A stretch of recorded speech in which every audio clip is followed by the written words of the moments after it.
नमस्कार दोस्तों, देखिए उत्तर प्रदेश के उपचुनाव के बारे में हमने कल बहुत विस्तार से चर्चा की थी और जिसमें मैंने आपको बताया था कि वहाँ की जो 7 विधानसभा सीटों का उपचुनाव हुआ है उसकी स्थिति क्या बनकर सामने आ रही है।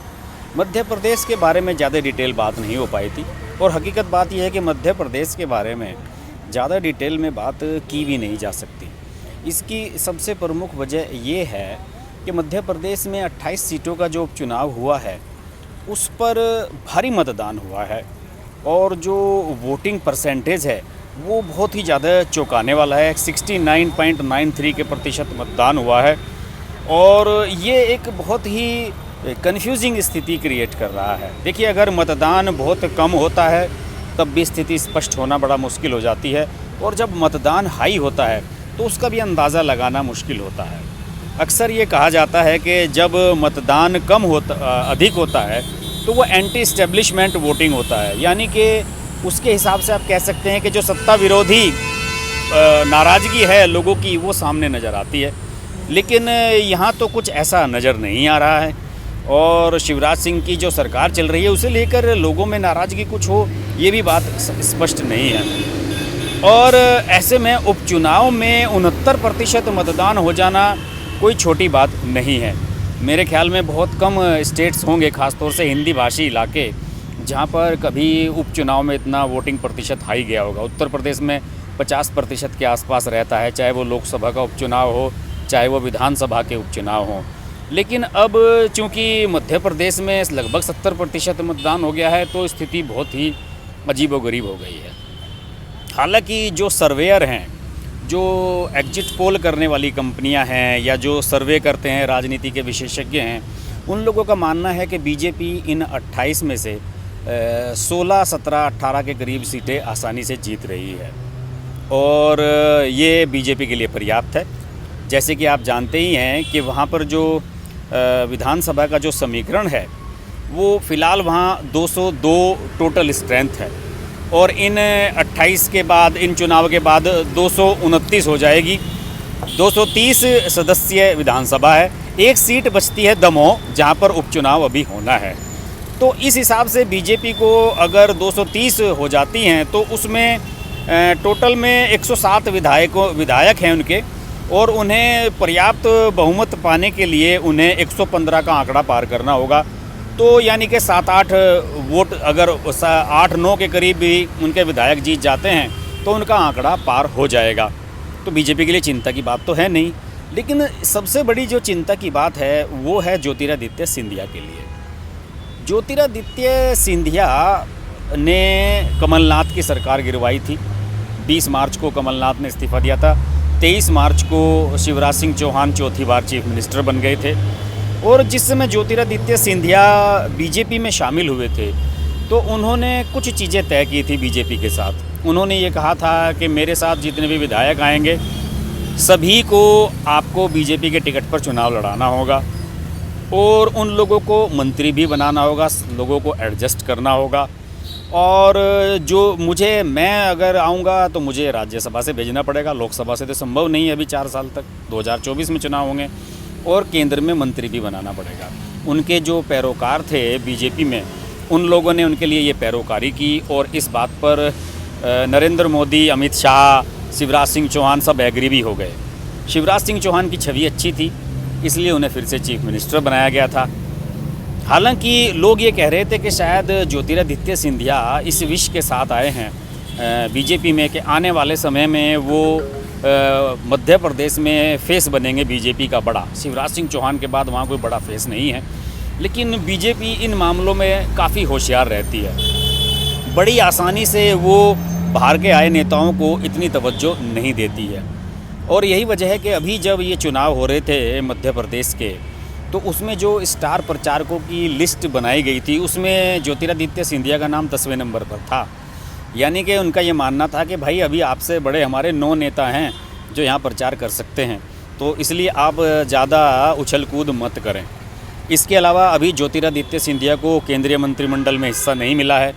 उन्हें राज्यसभा का सांसद तो ज़रूर बना दिया गया है, लेकिन उन्हें अभी मंत्रिमंडल में शामिल नहीं किया गया है और मंत्रिमंडल में विस्तार के लिए इंतज़ार किया जा रहा है बिहार चुनाव के नतीजों का।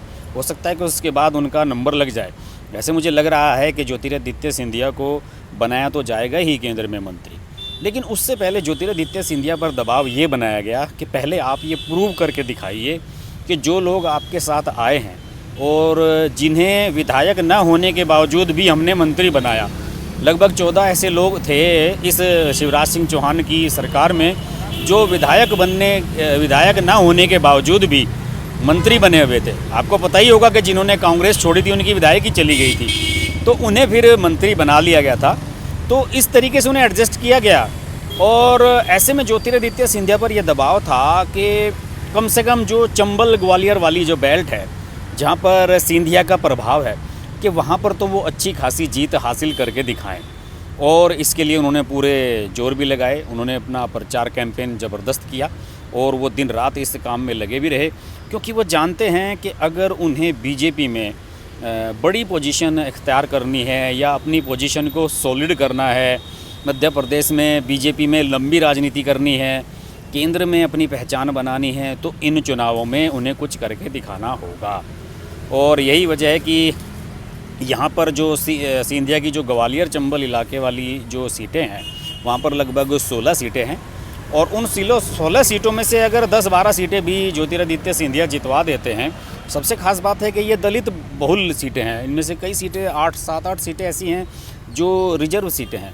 अगर ज्योतिरादित्य सिंधिया ये सीटें जितवाने में सफल रहते हैं तो निश्चित रूप से उनका कद बढ़ेगा और ज्योतिरादित्य सिंधिया की जो प्रॉस्पेक्ट्स हैं वो बीजेपी में मजबूत होंगे।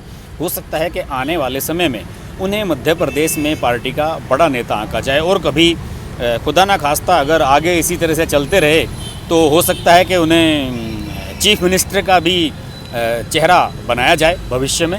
हालांकि वो अभी दूर की कौड़ी है, लेकिन उसके बावजूद भी ज्योतिरादित्य सिंधिया की पोजीशन वहाँ पर मजबूत तो हो ही जाएगी।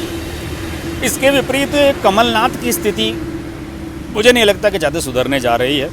कमलनाथ पर दबाव है कि 20 से अधिक सीटें जीत कर दिखाएं, वरना राहुल गांधी और प्रियंका उन्हें कभी माफ़ नहीं करेंगे, क्योंकि उन्हीं की वजह से वहाँ सरकार गिरी। उन्होंने ज्योतिरादित्य सिंधिया के साथ सेटिंग बढ़िया नहीं रखी, जबकि प्रियंका और राहुल चाहते थे कि ज्योतिरादित्य सिंधिया के साथ वो मिलकर चलें और वो मिलकर नहीं चले और सरकार गिरवा बैठे।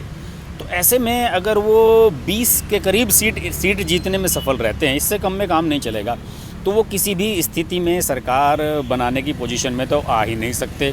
क्योंकि इस समय अगर वहाँ पर कांग्रेस की मैं स्थिति देखूँ तो कांग्रेस के पास अभी जो विधायक हैं वो केवल 87 हैं, तो उनके लिए बहुत दूर है। लेकिन इनके अलावा 4 निर्दलीय, 2 बसपा और 1 सपा विधायक हैं, तो ले देकर वो किसी भी तरह से जुगाड़बाजी कर सकते हैं या फिर बीजेपी में तोड़फोड़ कर सकते हैं या उनके जो समर्थक हैं उनमें तोड़फोड़ कर सकते हैं, लेकिन वो सरकार बनाने की पोजीशन में आते हुए मुझे कहीं नहीं नज़र आ रहे हैं। और सबसे ख़ास बात तो ये है कि ज्योतिरादित्य सिंधिया ने जब से पार्टी छोड़ी है और उनके जो 22 विधायक उनके साथ गए थे, उसके बाद से कांग्रेस के 4 और विधायक जा चुके हैं बीजेपी में।